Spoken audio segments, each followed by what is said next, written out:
Corona virus, যাক বিজ্ঞানীসকলে নাম দিছে SARS-CoV-2 বুলি। এই ভাইৰাছবিধক SARS-CoV-2 নাম দিয়া আঁৰতো লুকাই আছে অন্য এক ভাইৰাছৰ কাহিনী। আপোনালোক যদিহে সেই ভাইৰাছৰ বিষয়ে অৱগত, আপোনালোকে আমাক কমেণ্ট কৰি সেই ভাইৰাছৰ বিষয়ে জনাব পাৰে। কৰোনা ভাইৰাছৰ দ্বাৰা সংক্ৰমিত হোৱা ৰোগবিধক কোৱা হয় কৰোনা ভাইৰাছ ডিজিজ বা COVID-19। অৰ্থাৎ ভাইৰাছবিধৰ নাম হৈছে কৰোনা ভাইৰাছ অথবা SARS-CoV-2 আৰু তাৰ পৰা সংক্ৰমিত হোৱা ৰোগবিধৰ নাম হৈছে COVID-19। COVID-19 ৰোগত আক্ৰান্ত হোৱা বেছিভাগ লোকৰে শৰীৰত কিছুমান নিয়ন্ত্ৰিত পৰিমাণৰ শ্বাস-প্ৰশ্বাস সম্পৰ্কীয় সমস্যা দেখা পোৱা যায় আৰু কোনো ধৰণৰ বিশেষ ট্ৰিটমেণ্ট নোলোৱাকৈ সেই সমস্যাসমূহ ঠিক হোৱাৰো উদাহৰণ দেখা পোৱা গৈছে বৰ্তমান সময়ত। বয়সীয়াল তথা মেডিকেল প্ৰব্লেমৰ দ্বাৰা আক্ৰান্ত হোৱা মানুহৰ দেহত COVID-19 গম্ভীৰ ৰূপ লোৱা দেখা গৈছে। মেডিকেল প্ৰব্লেমসমূহ ধৰি লওক ডায়েবেটিছ, হৃদপিণ্ডৰ লগত জড়িত বিভিন্ন ধৰণৰ ৰোগ তথা কেঞ্চাৰ ইত্যাদি ৰোগবিলাকৰ দ্বাৰা যদি কোনো লোক আক্ৰান্ত হয়, তেওঁৰ দেহত COVID-19 সোনকালে গম্ভীৰ ৰূপ লোৱাৰ সম্ভাৱনা যি হয়, সেই সম্ভাৱনাটো বাঢ়ি যায়। এই ৰোগৰ দ্বাৰা আক্ৰান্ত লোক বেছিখিনি লোকেই নিজে কোনো ধৰণৰ বিশেষ ট্ৰিটমেণ্ট নোলোৱাকৈ ঠিক হোৱা উদাহৰণ আছে। ইয়াৰ মূল কাৰণটোৱে হৈছে আপোনাৰ ৰোগ প্ৰতিৰোধ ক্ষমতা কেনেধৰণৰ। যদিহে আপোনাৰ ৰোগ প্ৰতিৰোধ ক্ষমতা অধিক শক্তিশালী, তেতিয়াহ'লে আপুনি নিজে ৰিভাইভ কৰিব পৰাৰ যি সম্ভাৱনা আছে, সেই সম্ভাৱনাটো বাঢ়ি যায়। এতিয়া প্ৰশ্ন উঠে, COVID-19 যদি দেহত থাকে, কেনেধৰণৰ লক্ষণ দেহটিয়ে দেখাব পাৰে। এই সম্পৰ্কে অৱশ্যে বৰ্তমান সময়লৈকে আমাৰ স্বাস্থ্য বিভাগে যথেষ্ট ধৰণৰ তথ্য আমাৰ আগত দাঙি ধৰিছে। COVID-19 ৰোগত আক্ৰান্ত হোৱা ৰোগীৰ দেহত কেনেধৰণৰ লক্ষণ দেখা দিব পাৰে। জ্বৰ, সোনকালে ভাগৰ লগা, শুকান কাহ ইত্যাদি ধৰণৰ লক্ষণে দেখা দিব পাৰে। অৱশ্যে সকলোবিলাক জ্বৰ, সকলোবিলাক শুকান কাহে কৰোনা ভাইৰাছৰ লক্ষণ নহ'বও পাৰে। উশাহ চুটি হ'ব, মূৰৰ বিষ তথা গাৰ বিষে দেখা দিব পাৰে বা বহুত কম ৰোগীৰ ক্ষেত্ৰত ডায়েৰিয়া তথা পানী লগা ধৰণৰ লক্ষণো দেখা পোৱা গৈছিলে। কৰোনা ভাইৰাছ কেনেধৰণে সংক্ৰমিত হয়, অৰ্থাৎ COVID-19 ৰোগবিধনো কেনেধৰণে সংক্ৰমিত হয়। প্ৰাথমিকভাৱে যদি আমি ক'বলৈ যাওঁ, COVID-19 ৰোগবিধ সংক্ৰমিত হয় সংক্ৰমিত লোকৰ মুখৰ পৰা, কাহৰ ফলত ওলোৱা লালুটি টোপালবোৰৰ পৰা বা নাকৰ পৰা হাঁচিৰ ফলত ওলোৱা টোপালৰ পৰা এই ৰোগবিধৰ সংক্ৰমণ ঘটিব পাৰে।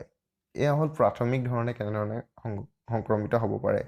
আৰু বিভিন্ন ধৰণৰ সংক্ৰমণৰ পথ আছে, যেনে ধৰি লওক যদি সংক্ৰমিত ৰোগীজনে কিবা এটা বস্তু চুই আহিছিলে, যদি সেই বস্তুটো বেলেগ এজন নিৰোগী ব্যক্তিয়ে চুইছে, তেতিয়াহ'লে তেওঁৰ ৰোগলৈ সেই ভাইৰাছবিধৰ সংক্ৰমণ হোৱাৰ সম্ভাৱনা অত্যন্ত বাঢ়ি যায়। কিন্তু আমি প্ৰাথমিকভাৱে ক'লোঁ যে COVID-19 ৰোগবিধ সংক্ৰমিত হয় মুখৰ পৰা ওলোৱা লালুটিৰ টোপালবিলাকৰ পৰা।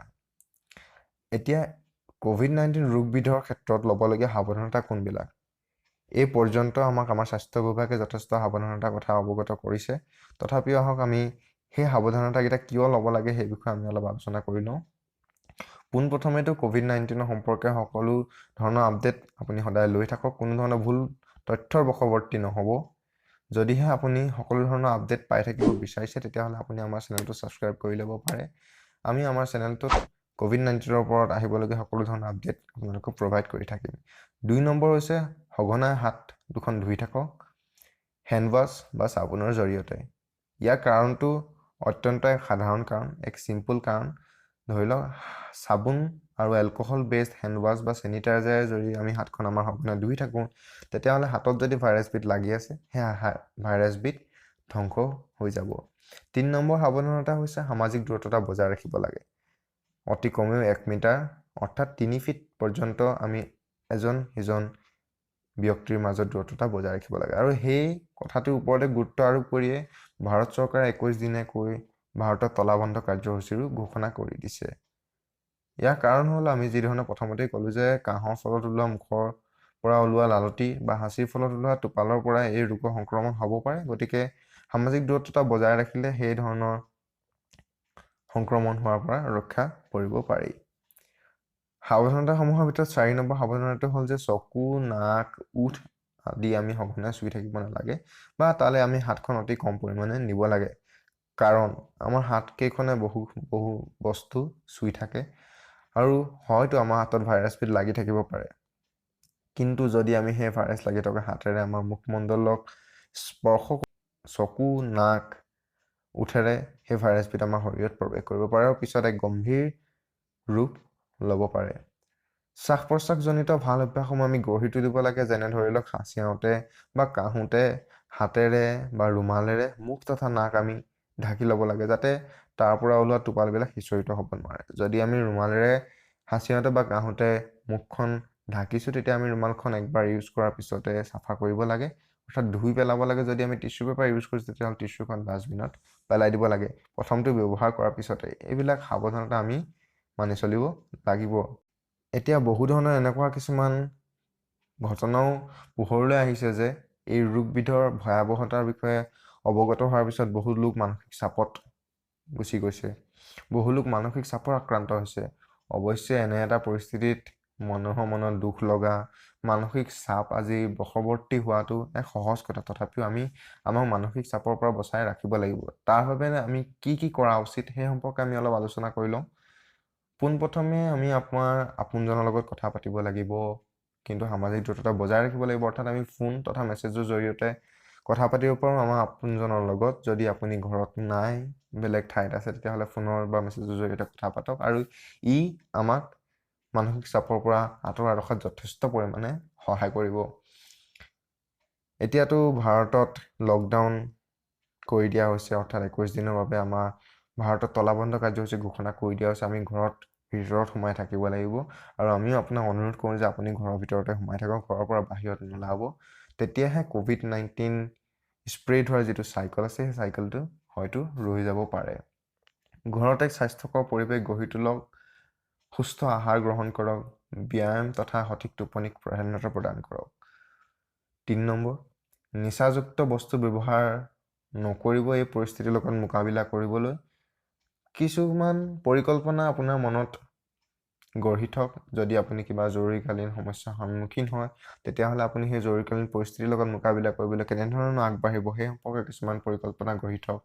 ই আপোনাক অলপ ষ্ট্ৰেছ ফ্ৰী ৰখাত সহায় কৰিব। 4 নম্বৰ, নিউজ চেনেলসমূহৰ যিবিলাক নিউজ আছে অত্যন্ত দুখ লগা তথা ভয় লগা, সেইসমূহ অলপ লিমিটত গ্ৰহণ কৰক।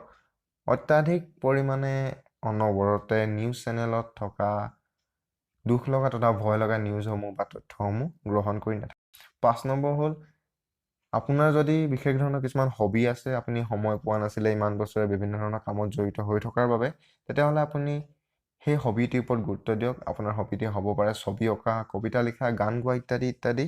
গতিকে আপুনি আপোনাৰ সেই হবিটিৰ ওপৰত গুৰুত্ব আৰোপ কৰক, আৰু আপোনাৰ সেই হবিটিক অলপ আগবঢ়াই নিয়ক।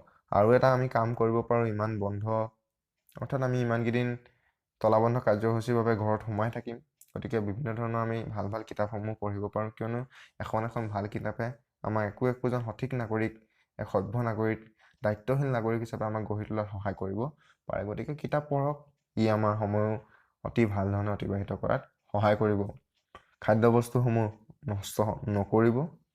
বন্ধুসকল, আপোনালোক আমাৰ লগত ইমান দেৰি এই ভিডিঅ'টোত জড়িত হৈ থাকিলে, গতিকে আপোনালোকৰ এক এক্সট্ৰা বোনাছ হিচাপে এক তথ্য আপোনালোকক প্ৰদান কৰিলোঁ। সেয়া হৈছে ফিফা আপোনালোকে সকলোৱে চিনি পায়, আৰু WHO অৰ্থাৎ ৱৰ্ল্ড হেল্থ অৰ্গেনাইজেশ্যন, দুয়োটাই মিলি এক নতুন কেম্পেইনিং আৰম্ভ কৰিছে, আৰু সেই কেম্পেইনিংটোৰ নাম হৈছে 5D মেছেজ। 5D মেছেজ এই কেম্পেইনিংটোৰ জৰিয়তে 5টা ষ্টেপৰ বিষয়ে বৰ্ণনা কৰা হৈছে, যাৰ দ্বাৰা আমি কৰোণা ভাইৰাছৰ দ্বাৰা সংক্ৰমিত COVID-19 ৰোগবিধক স্প্ৰেড হোৱাত বাধা প্ৰদান কৰিব পাৰোঁ। সেই ষ্টেপবিলাক কি আছিলে আমি ভিডিঅ'টোৰ আৰম্ভণিতে আপোনালোকক কৈ আহিলোঁ। আজি ভিডিঅ'টিত ইমানেই আছিলে। আপোনালোকে যদি এতিয়ালৈকে আমাৰ চেনেলটি ছাবস্ক্ৰাইব কৰা নাই, ছাবস্ক্ৰাইব কৰি ল'ব। আমাৰ চেনেলটিত COVID-19ৰ লগতে জড়িত বিভিন্ন ধৰণৰ এনে তথ্যসমূহৰ আপডেট আপোনালোকে পাই থাকিব। ধন্যবাদ।